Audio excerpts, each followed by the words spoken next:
experience where you could actually live out sword combat.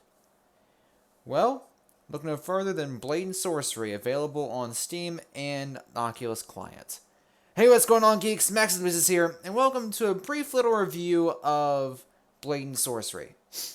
Now, I know that the footage I'm going to be talking about is Update 7, and U8, or Update 8, just came out this month.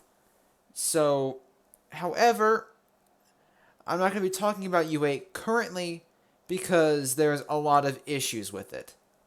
There's a lot of bugs that are still in the works of being fixed, and I don't think it'd be fair to review or cover that while it's still in its really buggy state. So I'll come back to U8 when it's fixed.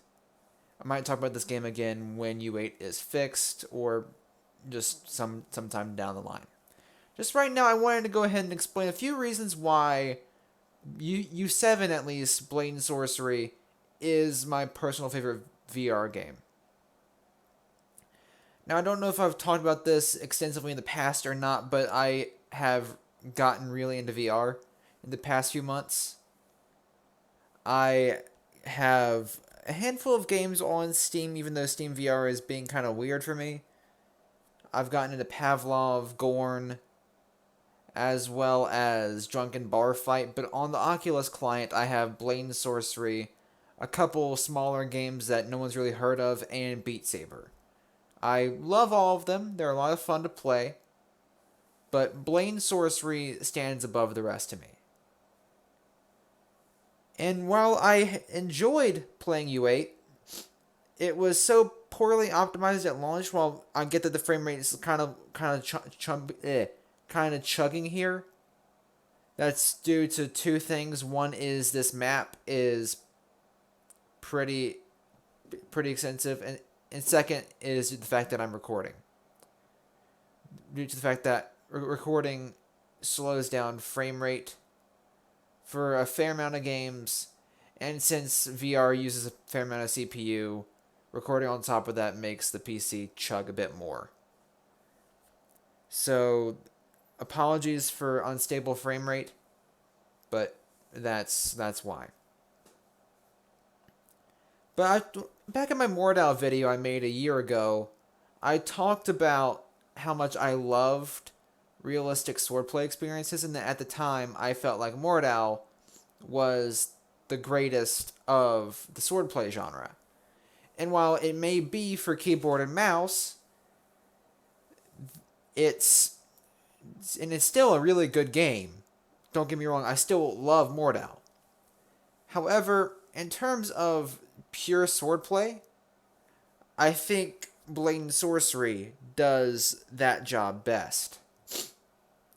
While it's not perfect in terms of swordplay, because sometimes parrying can be a bit wonky, sometimes blades phase through each other, it is the most realistic you are going to get to an actual sword fight. Because, again, it's in VR. You are actually playing out the fight. So while in real life, you more than likely aren't going to be tanking through dozens and dozens of opponents, you can in this game, of course, because, again, you're the protagonist or main character. You're of course, going to be overpowered. But you can actually have some decently drawn-out duels. And while the base game is pretty solid, mods make the experience a whole lot better. Because with mods, we have better maps, or more maps, rather. Better is not the right word, because the base game maps are solid. But we got more maps, more weapons, and some quality of life features like start off the bat with infinite mana, or at the very least a better mana pool instead of just the base like 100 or so they give you. Make it a bit more generous so players can still run out, but have a bit more mana to use for their spellcasting. Because part of the game is Blade and Sorcery, so you're going to want to be able to use the magic you've been promised. Blade Sorcery is also one of the most graphic games out there. It's not like an insane Mortal Kombat level, but one of the reasons why Mortal Kombat is so brutal is that the developers wanted to make sure that half the fatalities couldn't be performed in real life. They wanted to make it as crazy and outlandish as possible so there'd be no feasible way of replicating it. With this, it's traditional sword combat or melee combat. It's grisly, it's rough.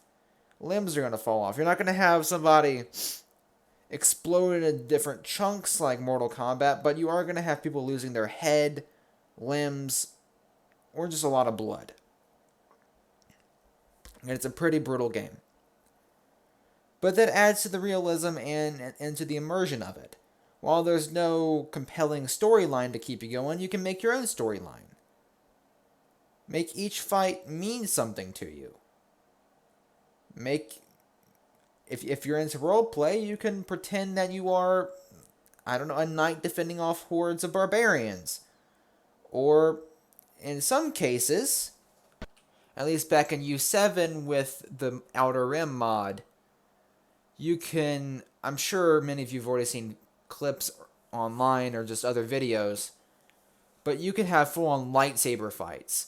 And with the Bone Holsters mod, and as well as several other of the Star Wars armor mods, you can dress up as clone troopers, Darth Vader, and then there was a specific Star Wars armor mod that also added in character faces like Darth Maul, Anakin, Obi-Wan.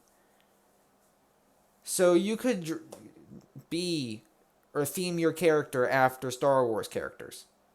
So if you are a Star Wars fan, this is the Star Wars fan's dream, because as a Star Wars fan, one of the biggest things that everybody wants to do is get their hands on an actual lightsaber and swing it around and have an actual lightsaber fight.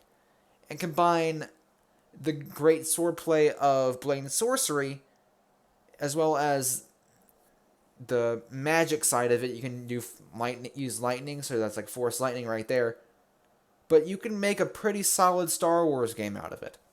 And for U7's run, the game practically was a Star Wars game, because the majority of mods were based on Star Wars properties, like Mandalorian armor, smugglers, blasters, and of course lightsabers, as well as maps and things to go along with it, in different waves. Somebody made an Order 66 mod where you could fight a horde of clones and then fight off against Anakin. There's also some they're all fan-made, but some mods based off of other Star Wars games, like the Outer Rim and Saber Effects, which is basically just like an extension of Outer Rim, adding in a few more crystal colors and saber fonts, which are essentially changing up the sound effects for lightsabers, and adding in just brighter lightsabers. But they also added in Cal Kestis's lightsaber from Fallen Order. What is it called? Tavion's lightsaber from Jedi Outcast, as well as Kyle Katan's. And another mod added in Tavion waves, where you could just fight infinite Tavions. The point is, mods make the game better, to some, and allow Star Wars fans to live out their dream.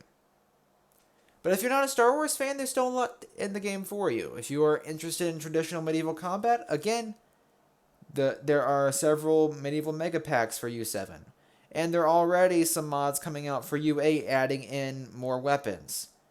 Again, it's going to take a while for U8 to catch up in terms of the modding community, as with every major update, all previous mods are outdated and will have to be updated. So until then, a lot of the really cool mods like the Outer Rim or the Medieval Mega Pack, or a lot of these wave mods, are going to have to be redone pretty much either from the ground up or just updated. And I'm no coder. I'm no mod maker, so I don't really know all the steps that go into that, but I do know that it is a lengthy and difficult process. So it's going to be a while before we see a lot of the really cool mods pop back up again. Because right now we have a lot of the useful mods. Not saying that they're bad, but they're more practical. A lot of quality of life stuff like raising health pools and mana pools. Fixing the charge up time for spells. That sort of thing. And there are some cool mods being added back in for U8, some energy weapons, the energy sword from Halo's back. But if you currently own Blade Sorcery, again, if you have a lot of mods for U7 and want to roll back, you can through Steam, and if you have it through the Oculus client like I can, go to the... Actually, I'll just show you. So here we are on the Oculus client.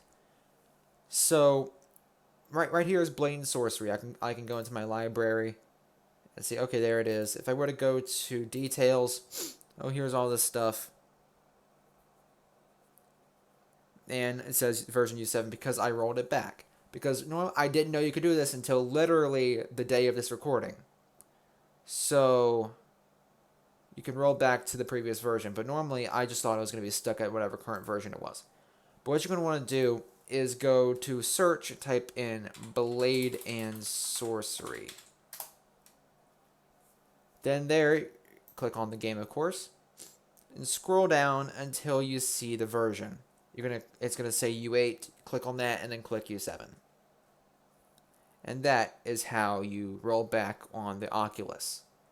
Now with Steam, I don't own the game on Steam, so I can't do a physical step-by-step tutorial. But what you want to do is you want to go to the game in your library, right-click on it, click Properties, click Betas, and then on the pull tab, select U7 from that.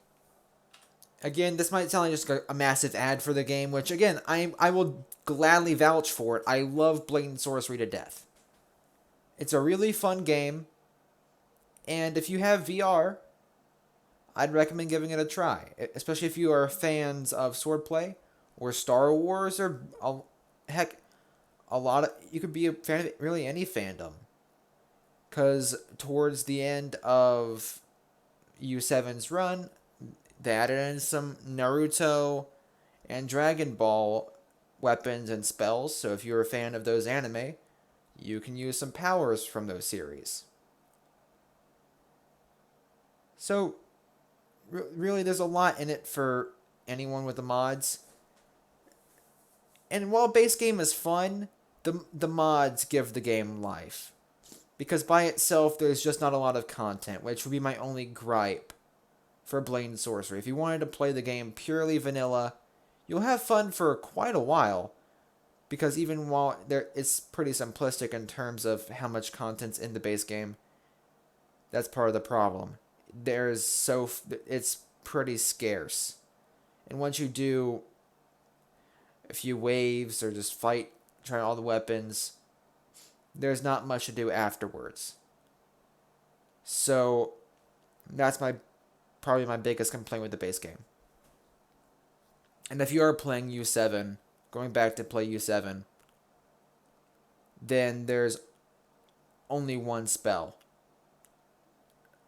But mods will add a lot of content to the game. If you're playing on U7, you can get more spells through mods. But on U8, they're more spells. Again, mods just make the game better. It's fun as a base game, but it's dramatically improved through mods. I mean, on Nexus, it's become one of the top 10 modded games on the site, which is pretty impressive for a game that's only been around for a couple years. It's rivaling games like Skyrim or the Fallout games in terms of mods. Well, maybe not rivaling, but it's getting up there. It's made the homepage. But while this video has been pretty short, I just wanted to quickly just vouch for the game and just recommend y'all something that I've been having hours of fun with. I mean, I've put in over 100 hours in the game. So I'd like to think that I know what I'm talking about with it. So if you have VR and again are interested in swordplay, give it a go. It's not super cheap, but it's not super expensive either. So it's about $20 on Steam and Oculus. So if you have either of those clients, then give it a go. Anyway, guys, I know this has been a pretty random and short video, but I hope you enjoyed it nonetheless. As always, Maxusthebeast is out.